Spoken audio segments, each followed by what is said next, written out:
Halo semua, welcome to YNB UGDI. Kali ini kita akan bahas soal pediatri.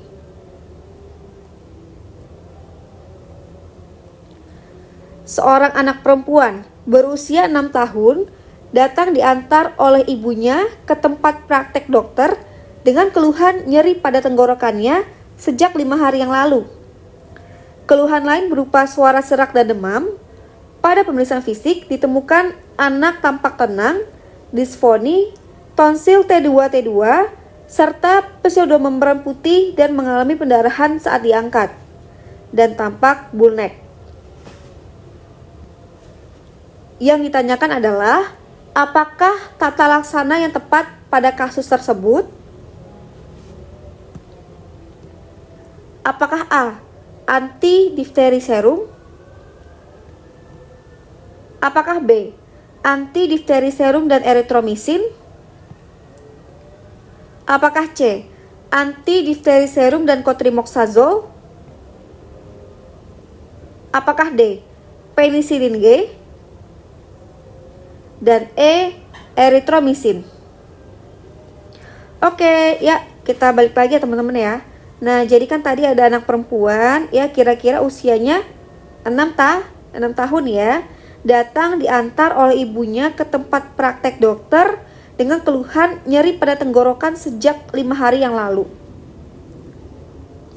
Nah, ternyata ya ada keluhan lain nih teman-teman ya, berupa suara serak dan demam.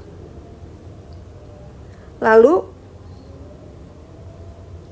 nah pada pemeriksaan fisik ditemukan anaknya tampak tenang, kemudian ada disfoni ya atau suara serak, terus juga tonsilnya T2-T2, serta ada pseudomembran putih dan mengalami pendarahan ketika diangkat, dan tampak bull neck.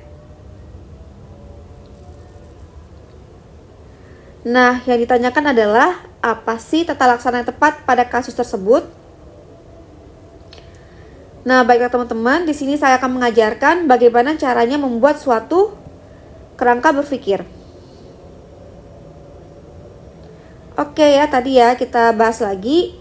Nah, jadi ada anak perempuan usia 6 tahun datang dengan keluhan nyeri pada tenggorokannya sejak 5 hari yang lalu ya. Ini bisa jadi kata kunci teman-teman ya.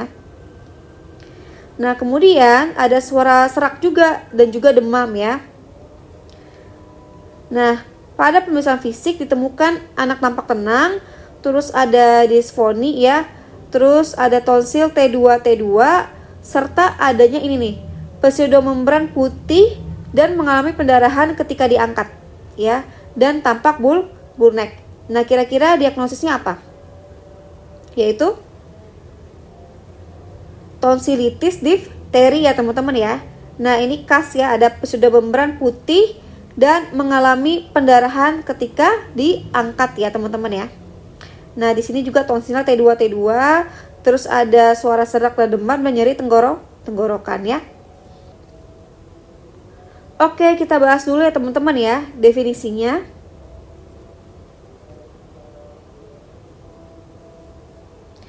Nah, apa itu difteri?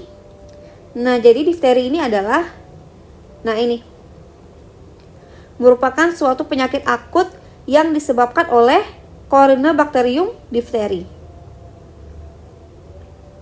Nah, kira-kira etiologinya apa sih? Nah, jadi teman-teman ya, etiologi dari difteri ini adalah, nah ini ya, yaitu bakteri Corynebacterium diphtheri. Nah, jadi si bakteri Corynebacterium diphtheri ini merupakan bakteri, nah, Bacil gram positif ya. Nah, jadi kenapa? Karena bentuknya itu kayak batang dan dia juga merupakan gram positif.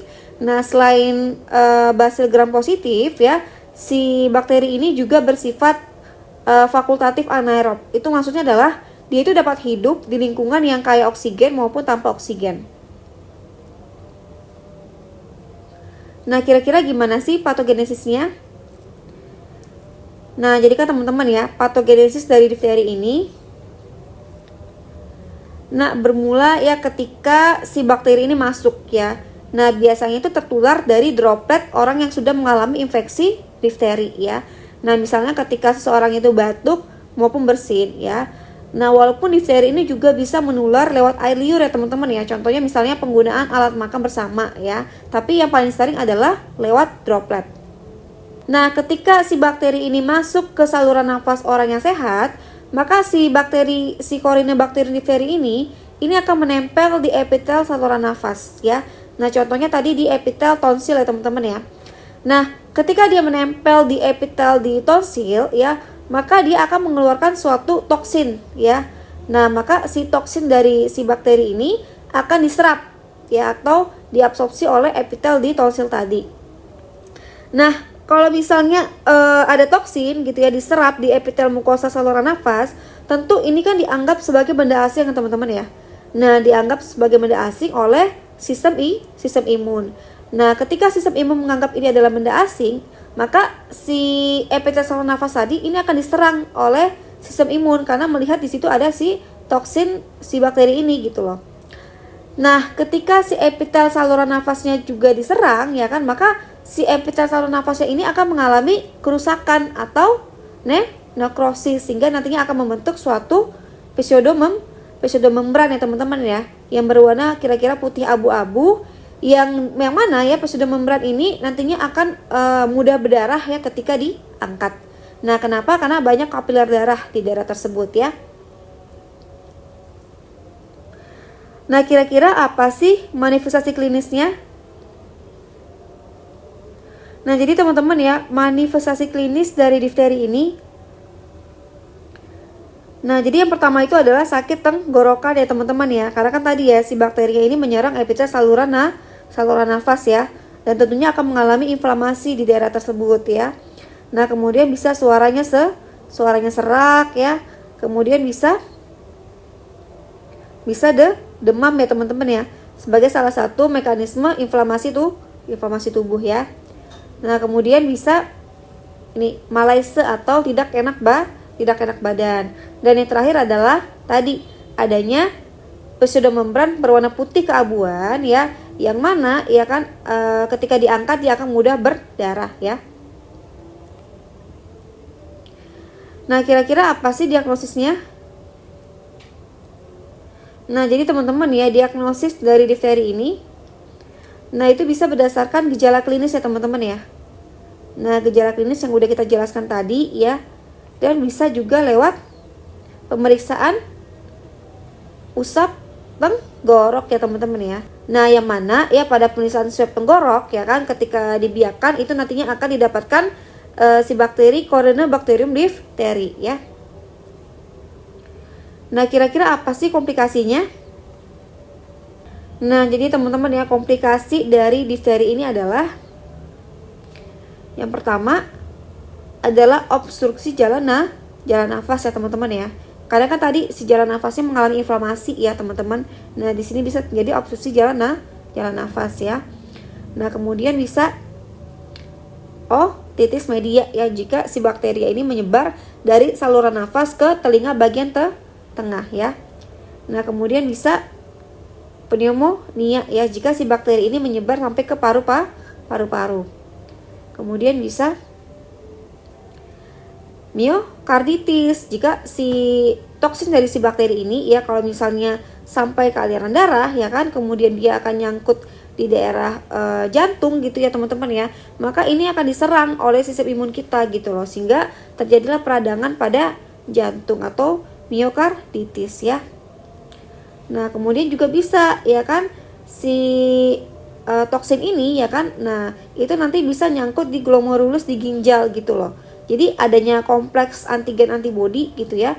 Nah, tentunya nanti akan diserang oleh sistem komplement yang ada di daerah sekitar glomerulus ya tepatnya ya. Maka hal ini akan menyebabkan ginjal itu menjadi rusak ya kan, sehingga keluarlah protein ya kan dalam urin atau kita namakan sebagai albuminuria. Nah, gimana sih penata laksanaannya? Nah, jadi teman-teman, penata laksanaan dari difteri ini ya, yang pertama itu adalah melalui farmakologi atau obat-obatan ya teman-teman ya. Nah, kemudian bisa juga dengan non farmakologi ya. Jadi ini dua-dua ya teman-teman ya. Jadi ada farmakologi dan non farmakologi. Nah, jadi yang pertama itu adalah ya kita berikan anti difteri serum ya teman-teman ya. Yaitu ya antara 20.000 sampai 100.000 international unit ya teman-teman. Nah, si anti difteri serum ini kan berasal dari serum kuda ya teman-teman ya. Nah, maka bisa terjadi reaksi alergi. Maka sebelum kita berikan anti difteri serum ya kan, maka kita lakukan dulu skin test ya teman-teman ya. Nah, kalau misalnya dia alergi ya, ditemukan ada indurasi nanti lebih dari 5 mm, maka pasiennya itu nggak bisa diberikan anti difteri serum ini ya. Nah, yang kedua adalah erythromycin ya. Jadi bisa antibiotik penisilin ataupun erythromycin dengan dosis 25 sampai 50 mg per kilogram berat badan per hari yang dibagi dalam 3 dosis ya, berarti 3 kali sehari teman-teman ya. Nah, kemudian bisa juga pemberian kortikosteroid, tapi ini jarang ya, biasanya untuk yang bergejala. Nah, kemudian bisa antipiretik ya seperti paracetamol kalau demam ya teman-teman. Nah, berikutnya yang non farmakologi ini biasanya ya pasiennya itu isolasi sekitar 2-3 minggu ya kan. Sampai kapan ya? Sampai biarkan apusan tenggoroknya itu negatif 2 kali berturut-turut ya. Nah, jadi jawabannya adalah anti difteri serum dan erythromycin. Oke, sekian dulu perjumpaan kita. Jangan lupa ya teman-teman ya, follow Instagram kita di wnb.ugd, dan juga jangan lupa subscribe di YouTube kita di wnb.ugd. Oke, sampai jumpa lagi di slide berikutnya. See you next time and thank you.